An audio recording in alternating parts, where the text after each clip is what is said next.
At 9 years old, I saved Ava Thompson from an explosion. The shockwave left me with permanent hearing loss, and from that day on, I needed hearing aids. She was consumed by guilt. She insisted on making a promise, her eyes red as she swore, "Ethan, I'll take care of you for the rest of my life."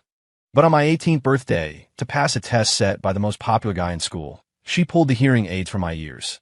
In front of him and all our friends, she said with undisguised disgust, "You're such a burden. I've been sick of you for years." Then she added, "I really wish they hadn't saved you back then. I wish you just died." I stood there, clutching the doctor's report in my pocket that said my hearing had been fully restored. I didn't say a word.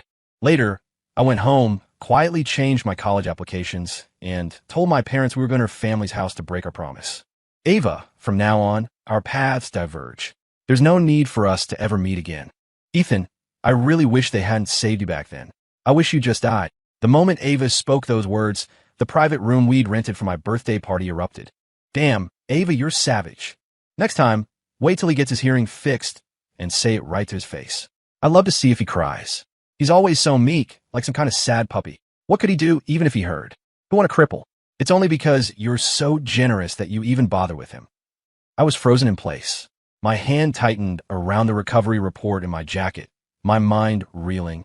After graduation, my parents had taken me out of state to see a specialist. The treatment had worked. I no longer needed hearing aids. Today was my birthday party, and I had planned to give Ava a surprise. I was going to tell her my hearing was back to normal, that I wouldn't be a burden to her anymore. Instead, my carefully planned surprise had revealed a horrifying truth. Ava's words were a knife twisting in my chest. My heart seized, and for a moment I couldn't breathe. My fingernails dug into my palms, the sharp pain a distant anchor. I bit my lip and looked up at her, wanting to ask why. But she didn't seem to notice me. She was toying with my white hearing aid, a playful, careless smile on her face. "All right, that's enough," she said to the others. "He did save my life when we were kids. Watch what you say, and don't let him find out." They all got the message immediately. "Right? Our lips are sealed. Man, for a chance to be with you, Ava, being deaf for life would be worth it for a guy like him." Another wave of laughter washed over the room. Okay, settle down," Ryan Carter said, stepping forward with a grin. He was the campus king, the one she was trying to impress. "Ethan's a good student, after all. Not a wild card like me who can hang with you guys. Don't take it too far." He then turned to Ava and announced grandly, "Ava, you passed my test. Now I believe you're not into Ethan. So, we can go on a date tomorrow." A genuine smile touched Ava's lips, her eyes softening with a tenderness that seemed to overflow. "Okay," she whispered. I stared, my mind a complete blank. The world felt like it had ground to a halt. The jeers, the cheers, the whoops of my supposed friends crashed into my ears, eventually melting into a high-pitched, piercing hum. "Sweetie, what are you thinking about?" Lost in noise, I didn't notice Ava approach until she was carefully placing the hearing aids back in my ears. A gentle smile played on her lips. "Are you just stunned with happiness?" I should have been. It was my 18th birthday. The girl I'd loved my whole life was finally making things official in front of all our friends. It felt like a scene from a movie. But now, when I tried to speak, my throat was too dry to form words. The others jumped in, their voices a cacophony of false sincerity. "Ethan, you should have heard the things Ava was saying when your aids were out. So romantic, it gave us all goosebumps. Man, I wish I had a childhood sweetheart like that." "You're something else," Ryan said, slinging an arm around Ava's shoulders and giving her a playful punch on the arm. "You must have some serious karma to end up with our boy Ethan here." I said nothing. My eyes scanned the faces in the room. They were smiling, giving me thumbs-ups, some even joking about saving the date for the wedding. Not a single one of them showed a crack in their facade. Their expressions were flawlessly, unervingly natural. Suddenly, I remembered all the other parties this year, the countless moments just like this one. Ava would take out my hearing aids, her eyes full of affection, and whisper things I couldn't hear. And every time, when she put them back, everyone would tell me she had been whispering sweet nothings, making promises to never let me down. If my hearing hadn't been restored, I never would have known the truth. I never would have heard the shards of glass hidden in her honeyed words. Ryan suddenly let out a loud oops. He dropped his arm from Ava's shoulder and turned to me with a casual apology. "Sorry, Ethan. We're just messing around like we always do. Don't get jealous." Ava laughed. "Oh, please. You treat me like one of the guys all the time. Do you even remember I'm a girl?" With that, they started chasing each other around the room as if no one else existed. Everyone watched them, a scene they were clearly used to. I closed my eyes, turned to leave, but Ryan quick as a flash, shot out a hand to stop me. His expression was full of disapproval. Dude, everyone came here for you. You can't just walk out on your own birthday party.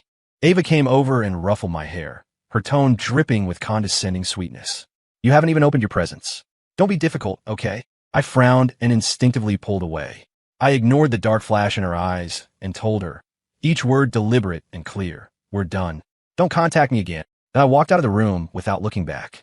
On the way home, my phone buzzed nonstop with messages. Ava was bewildered. What is your problem? Everyone worked so hard to come celebrate with you. They all got you gifts, and you just ditched them like that. Ryan was just excited. He's outgoing and fun, not quiet and reserved like you. He put his arm around me, but he let go right away and even apologized to you. Didn't he? A few other friends started tagging me in the group chat. Ethan, you're being a real jerk, you know that? Walking out like that for no reason? What did we ever do to you? Unbelievable. No good deed goes unpunished. I almost laughed. Who's the real jerk here? I typed back coldly. Then I blocked them one by one and left the group chat. When I got home, I gave my parents the short version of what happened. I pressed my lips together, and as I looked at their concerned faces, a wave of sour, aching pain washed over me. My voice broke as I spoke. I don't love her anymore, and I don't want to go to NYU with her. I don't want to be with her or marry her. My mom gently wiped a tear from my cheek. Honey, it's going to be okay. Your father and I will go with you tomorrow to break the promise. You can apply to any college you want. We support you. We're always here for you. My dad led me into the living room and placed the cake knife in my hand. We didn't get a chance to bring the cake to the party, but now we can have a quiet celebration, just the three of us. 18 years ago, when you were born, I couldn't stop smiling. The birthday boy shouldn't be crying. Come on, make a wish and cut the cake, okay? I managed a watery smile. Surrounded by my parents' love, I made a wish and blew out the candles. Just as I was about to cut into the cake, the doorbell rang. I composed myself and opened the door. It was Ava. She had followed me. A light rain had started to fall outside, punctuated by distant rumbles of thunder and flashes of lightning. She was soaked to the bone, water dripping from her hair onto the welcome mat, but she didn't seem to care. She smiled and held out a beautifully wrapped jewelry box. Look, I picked this out especially for you. Stop sulking. Everyone's still waiting for you at the party. And don't talk about breaking up again, okay? I looked at the necklace inside the box. It seemed familiar. The watch Ryan had been wearing today. It was from the same brand. I remained still, making no move to take it. Ava's arm hung in the air, suspended. After a long moment, she finally lowered it, her patience wearing thin. What the hell is wrong with you today? She demanded. Ethan, have you forgotten how you used to be? So sweet, so obedient. A knot formed in my stomach. I didn't even want to look at her. For so long, I had lived in a dream.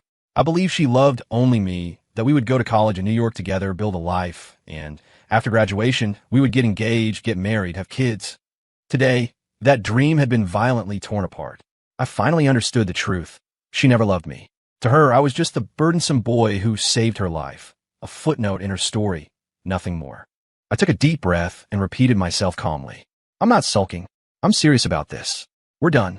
Don't contact me again. Ava suddenly exploded. She threw the jewelry box on the ground, her face contorted with anger. Ethan, have you completely lost your goddamn mind? She was cut off. My dad stepped in front of me, shielding me. His brow was furrowed.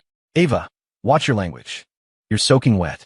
You should go home, take a hot shower, and get some rest. It's late, so we won't ask you to stay for dinner. My mom appeared with a slice of cake on a plate, offering it with a polite, fixed smile. Ethan already made his wish. He doesn't need any more gifts. You can take this slice of cake with you. Get home safe. A young woman shouldn't be out this late alone. Ava just stood there, stunned. I knew why. In the past, whenever she came over, my parents had been warm and welcoming. They'd never once turned her away at the door. She couldn't comprehend why they were acting so strangely now. She opened her mouth to say something, but it was too late. The door clicked shut in her face. I had no appetite. I forced down a couple of bites of cake and went to my room. My dad was worried. He sat on the edge of my bed. Ethan, are you absolutely sure about this? My mom always gave me a bit more space, but my dad, he knew me better than anyone. He knew how much Ava had meant to me. He knew exactly how deep my feelings ran.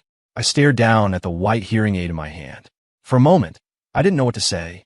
It was just shocking how much a person could change. When we were kids, we moved into this upscale suburban neighborhood. I used to follow Ava around everywhere, calling her my best friend.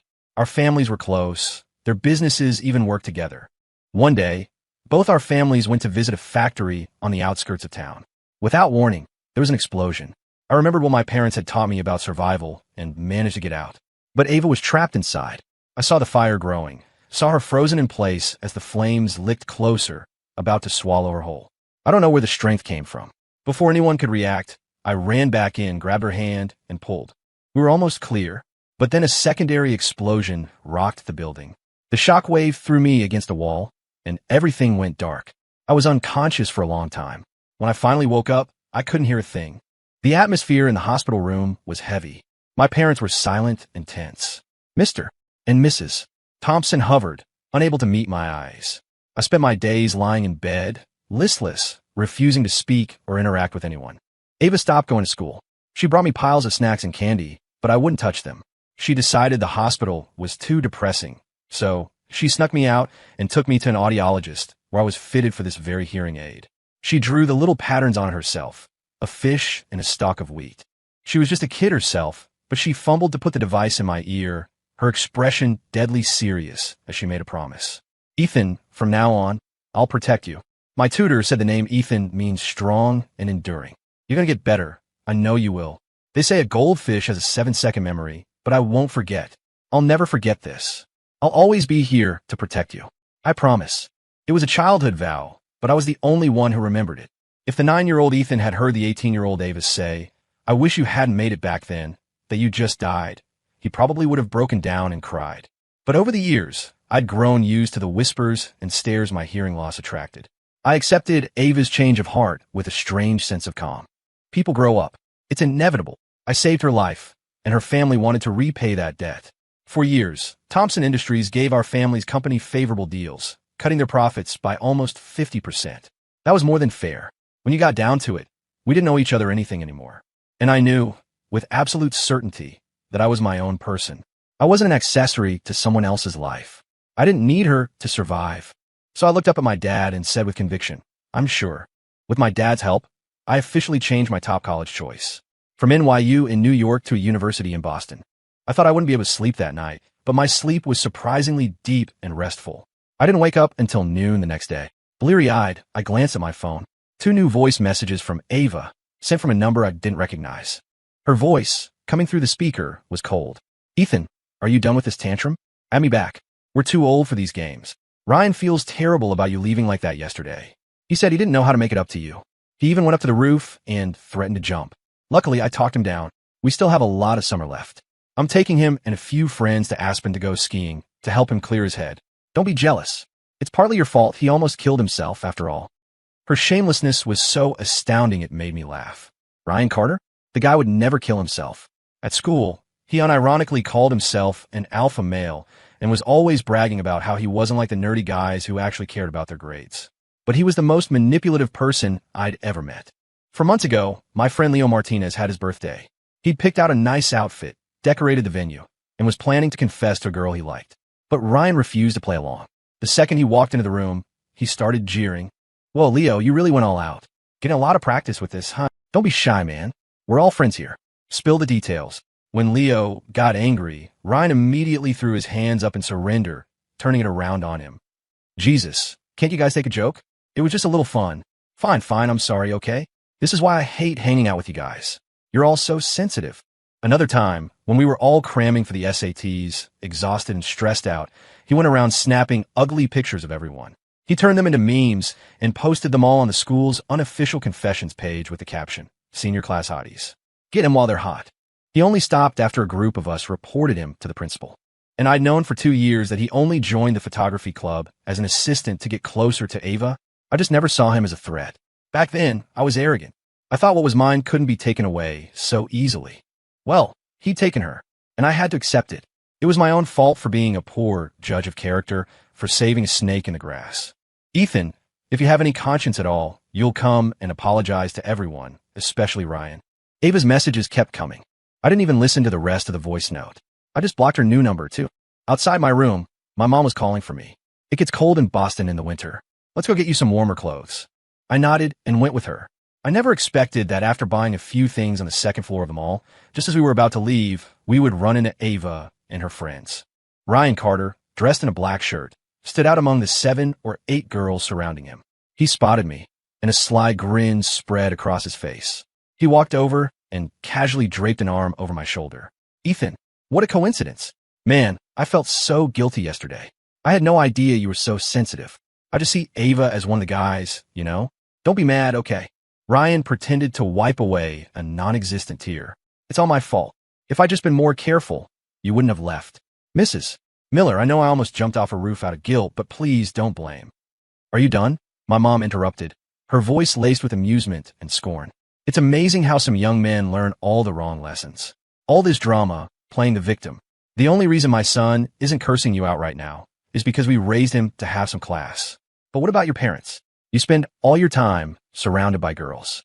Do you even understand the concept of personal boundaries? If your parents won't teach you, then I will. Behavior like yours. Online, they have a name for it. Oh, right. A snake. I couldn't help but smile. I pushed his arm off me and said flatly, you stink. We're not friends. Stop trying so hard. Ryan froze. After my mom's words sank in, his eyes turned red, and he just stood there, looking utterly lost. Jessica Hall immediately jumped to his defense. Ma'am, do you have any manners? Ryan almost killed himself because of your son. I shot her a quick glance. I remembered her. That was the voice from yesterday. What could he do even if he heard? Who'd want to cripple? A wave of nausea washed over me. Ethan, Ava started to step toward me, reaching out to take my hand like she always used to. Ava. Ryan's voice was a low whine. When Ava's eyes met his tear-filled ones, she stopped. She didn't come any closer. Instead, she pulled out a tissue and began dabbing at his eyes. Mrs. Miller, that was completely out of line, she said, her voice sharp. Ryan didn't mean any harm. This whole thing is Ethan's fault for throwing a tantrum, and it almost led to a tragedy. Ryan's just a kid. He just graduated high school. He's only 19. 19? My mom raised an eyebrow, then smiled. You say he's young at 19, but my son is only 18. They're both in the prime of their lives. My son did nothing wrong. So how did he become the villain in your story? The one who almost drove someone to suicide? Ava, I remember when you were little. I remember you playing with Ethan, vowing to protect him. You've changed so much. I'm truly disappointed in you. For once, Ava was speechless. She continued to dab at Ryan's tears, but her movements were distracted. The others behind them, perhaps unable to think of a comeback, stayed silent. This was getting boring. I took my mom's arm, ready to leave, but Ava grabbed my wrist. Her eyes fell on the shopping bags in my hand, filled with winter clothes. You don't need clothes that thick for New York, she started to say, then stopped, a thought striking her. Her eyes lit up, and her grip on my wrist tightened. So you're just playing hard to get, blocking me and ignoring me. You're buying these winter clothes because you want to come skiing in Aspen with us, aren't you? She was building her own narrative, a triumphant smile spreading across her face. Okay, enough games. I'll book you a ticket later. The flight is at 10 tomorrow morning. We'll all go together. You're mistaken, I said, pulling my hand free and shattering her fantasy without a second thought. I'm not going to Aspen with you. I'm going to Boston. And by the way, my hearing is fine now. It has been for a while. The smug look on Ava's face vanished. What? What did you say? Her face went pale with disbelief. When did that happen? Why didn't you tell me? I smiled, but there was no warmth in my eyes. Does it matter? You know exactly what you've done, thinking I couldn't hear you, don't you? Ava's hands clenched into fists. She stood there, stunned into silence. A flash of hatred crossed Ryan's eyes before he spoke up, his voice dripping with false sincerity. Wow, Ethan, I didn't know you were such a good actor. Everyone knows your hearing damage was permanent. It's not something that just gets better. He widened his eyes in mock surprise. Don't tell me you thought that if you weren't disabled anymore, Ava would fall back in love with you. Treat you like a prince again? Man, I never realized you were so manipulative. Ava, don't fall for it. Ava's expression brightened instantly. She snapped out of her guilt, a confident smirk returning to her lips. Ryan's right. Ethan, stop this. I never said I was ashamed of you being disabled. So why are you lying to me? Tell you what, take back what you just said and agree to come to Aspen with us. If you do that, I'll forget all about this lie. This is your last chance. Her words stunned me. I couldn't begin to comprehend her bizarre logic. I took my mom's arm, and we turned and walked away. Behind us, I heard someone mutter, I don't know, something about Ethan seems different. What's different about him? Same face, same clothes, Ryan replied petulantly. Ethan's always been arrogant. You're probably just imagining things. The other person scratched their head. Yeah, maybe you're right. The next day, Ava started calling me repeatedly from Ryan's phone. I didn't answer a single call. As their flight time to Aspen approached, with only a short drive to the airport left, she gave up and sent a text instead. Ethan, you deserve everything you get. As she was boarding her plane, my parents and I were sitting in the Thompsons' formal living room. Mrs. Thompson held my hand, gushing. Ethan, you get more handsome every time I see you.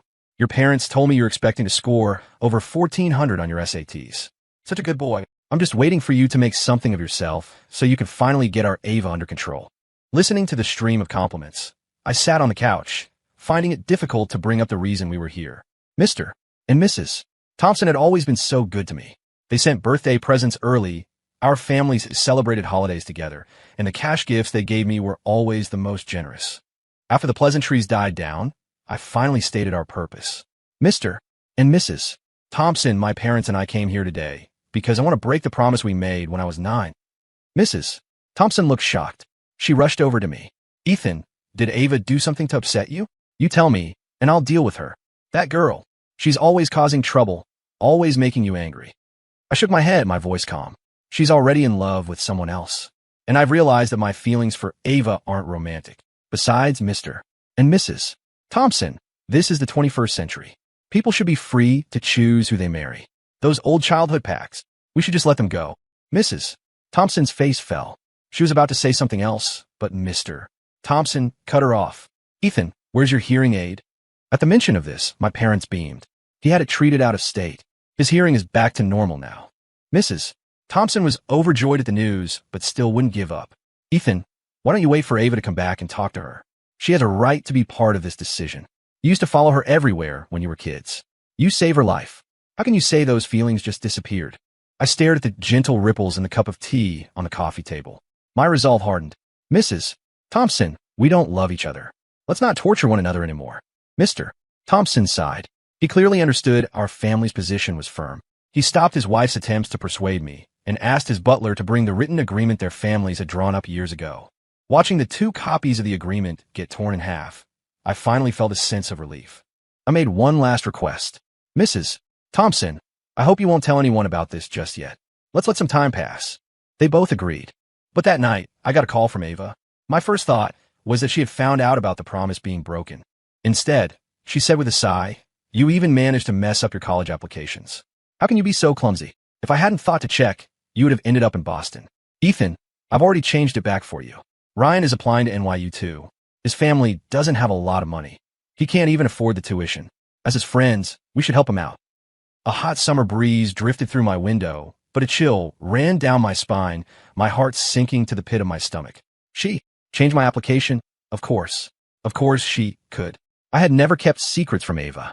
She knew all my favorites, all my hobbies, and she knew my social security number and the passwords to my accounts. So, just before the application deadline, she had checked on me, and then she had changed my choice. I didn't even have time to tell her that changing someone's college application was a federal crime. I hung up frantically and looked at the clock. 11:58 p.m.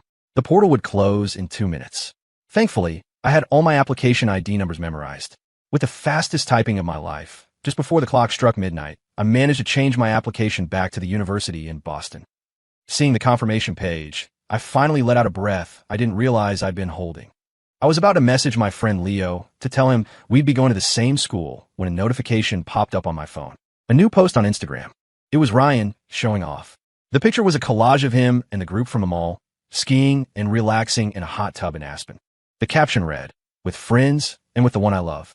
Cheers to being young. The funniest part? He had tagged me. This was an open declaration of war, wasn't it?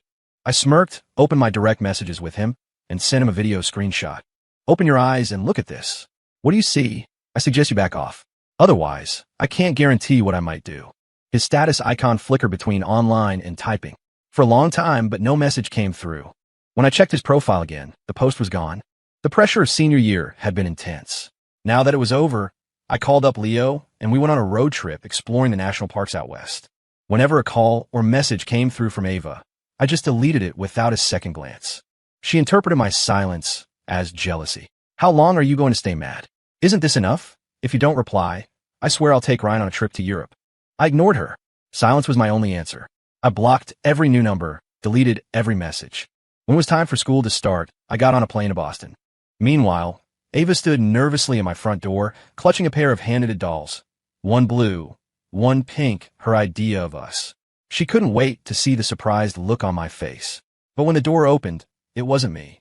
Mr. and Mrs. Miller, is Ethan home? She asked. I haven't seen him all summer.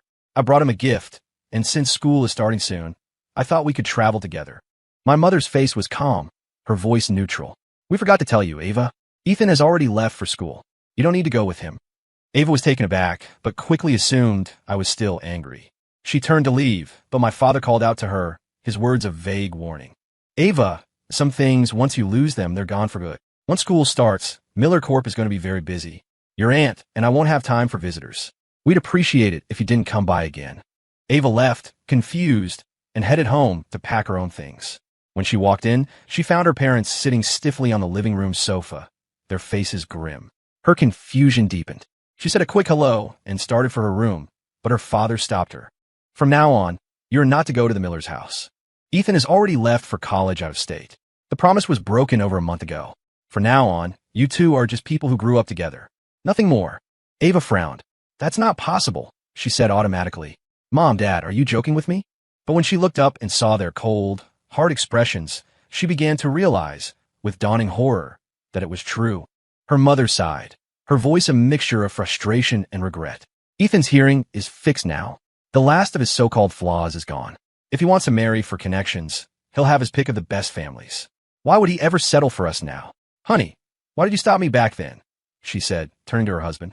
Ethan is a soft-hearted boy. If I had just reminded him of their childhood, played on his sympathy, he might not have gone through with it. Mr.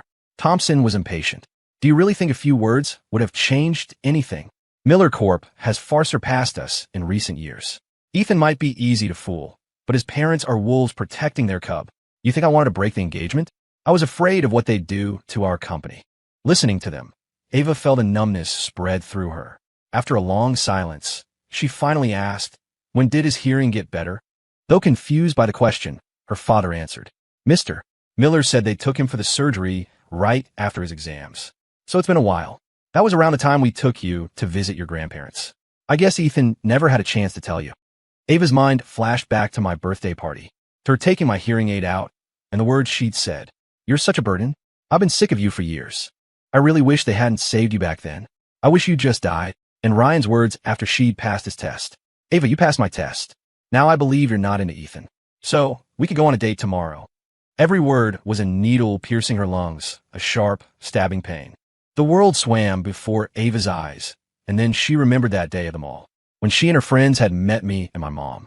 After we left, one of her friends had said something about Ethan seems different. At the time, she'd been too busy comforting Ryan to pay attention. She hadn't noticed that on that day, I wasn't wearing my hearing aids at all. I heard from a mutual friend that Ava was looking for me. I wasn't surprised. She had probably finally found out my hearing was restored and, with dawning horror, remembered that I'd heard every cruel word she said in that room. But it didn't matter anymore. My life in Boston was full. Orientation week had been exhausting, and the New England sun had tanned me a few shades darker, but I had never felt so free. I joined several clubs and made a lot of new friends. I even went to a mixer hosted by some upperclassmen and got a few girls' numbers. So, when I saw her familiar figure standing under the lights outside my dorm, I was genuinely surprised. My first instinct was to turn and walk the other way, but she saw me first and strode over. Her voice was laced with a hint of a plea. Ethan, I miss you. Can we please talk? My roommate, assuming we were a couple, gave me a knowing wink and herded our other friends away, leaving us alone. I looked up at the night sky and let out a long sigh before turning to face her, my expression blank. Spit it out. I'm busy, and I need to get some sleep. Ava's eyes turned red, and her voice trembled. I know I was wrong. That day, I was just. Everyone was putting me on the spot. I had to say those things. I only said them because I knew you couldn't hear. It was just for show, and the date, I promised Ryan. It was a joke. We never went out. I laughed out loud. Is that really all it was? I looked her straight in the eye. You took my hearing aids out many times. You must have said things like that more than once. You all got a good laugh out of treating me like a fool, didn't you? You say you never went on a date with Ryan, but didn't you go shopping for ski gear together for your trip to Aspen? You did it, Ava. Don't try to pin the blame on everyone else. You always say Ryan is just a kid, but I'm a year younger than him. You say his life is hard, but at least he's healthy. Do you have any idea how many insults I've had to endure over the years because of my hearing? Did you ever, not once, stand up for me? I would never forget that day in our freshman year of high school. A few friends and I were on the debate team, and we had just won a tournament. As we were leaving, a guy from the other team sneered at my back. It's just one debate. At least I'm not a cripple. Whatever. A guy like that probably can't even get a government job. All he's good for is running his mouth. A sharp pain shot through my chest. I instinctively looked to Ava for help, but she just stared straight ahead and kept walking, as if she hadn't heard a thing. I turned back, mustered up the courage to tell them to shut their mouths, and was met with a storm of laughter. Everyone on my team was a friend of Ava's. Not a single person defended me. I had to hold back tears all the way home. That night, I texted her and asked her why. I still remember her cold, cutting reply. It's not worth arguing with people like that. We beat them, so they're just trying to find something to hurt us with. Just pretend you didn't hear them. Here's an idea. Just take your hearing aids out. Then you won't have to listen to it. For years, that sentence echoed in my nightmares. So, I sighed, delivering the final verdict. You don't love me, and you don't love Ryan. You just love the feeling of having both of us under your control. But I'm not a tool you can use to win praise and admiration from others. So please, stop bothering me. As I turned to leave, I paused and added one more thing. By the way, there's something I've always wanted to say to you. If I could go back in time, I would never, ever save you. Ava, I would have rather let you burn to death in that fire. Because you were never worthy of my sacrifice. I watched her stand there, lost and silent. Then I stepped around her and walked in my dorm. The next day, she was gone. My roommate, an early riser, told me. She said she's going back to her own school. She said she won't bother you again. I nodded my thanks and got back to my own life.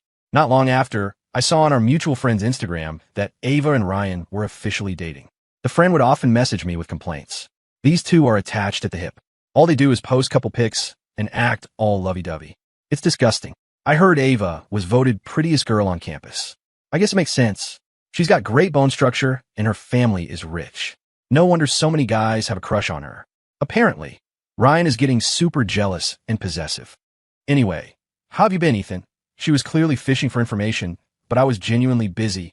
I had classes, club activities, and a social life to maintain.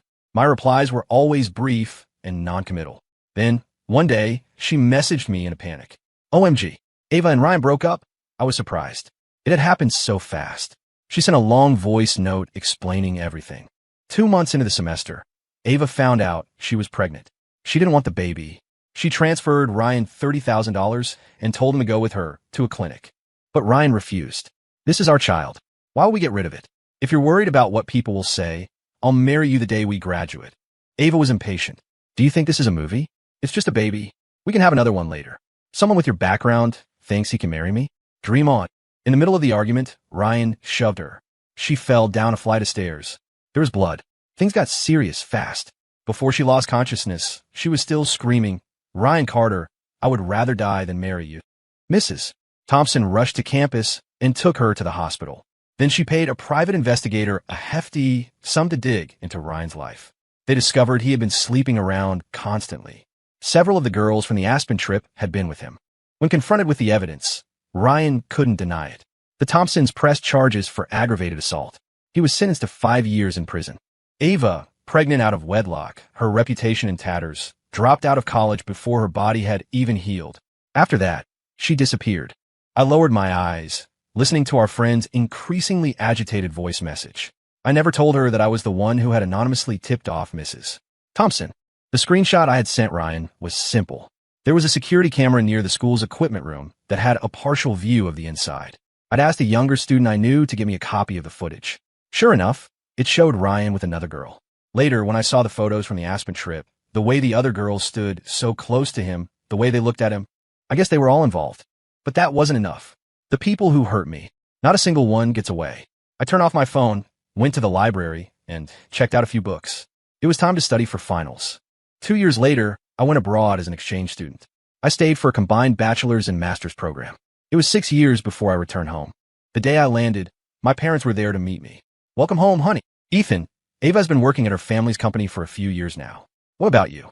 I smiled and took the bouquet of flowers from my mom. I'm ready to start at the company, too, I said with a raised eyebrow. If you'll have me. For years, I had kept track of Ava. I knew about her movements, and I knew about the dirty deal she was making behind the scenes. I had been patient for a long time. It was time to close the net. After taking a position at Miller Corp, I systematically stole several of her biggest accounts. Thompson Industries was already smaller than our company. On top of that, the scandal from her freshman year had followed her, and without a college degree, she was completely out of her depth. Every time she lost a client, she would demand to know why, trying to win them back, and every time she failed. Ethan, are you doing this to get back at me? It's been over 8 years. Shouldn't you be over it by now? Can we please just talk? While she was desperately trying to get a meeting with me, I was personally submitting a file to the authorities. It contained years of evidence documenting tax evasion and money laundering at Thompson Industries, all under her leadership. As a result, Ava Thompson was arrested at the airport. I stood a short distance away, watching quietly as the police put her in handcuffs. Her face was a mask of agony. She seemed to be trying to say something. I took a few steps closer and heard her pain question. Why? I actually laughed. You're asking me why? When you were insulting me, why didn't you ask yourself why? When you were laughing at me for being deaf, why didn't you ask why? Besides, I added, all I did was report crime. If you were innocent, why would you be arrested? Getting evidence of her crimes hadn't been difficult.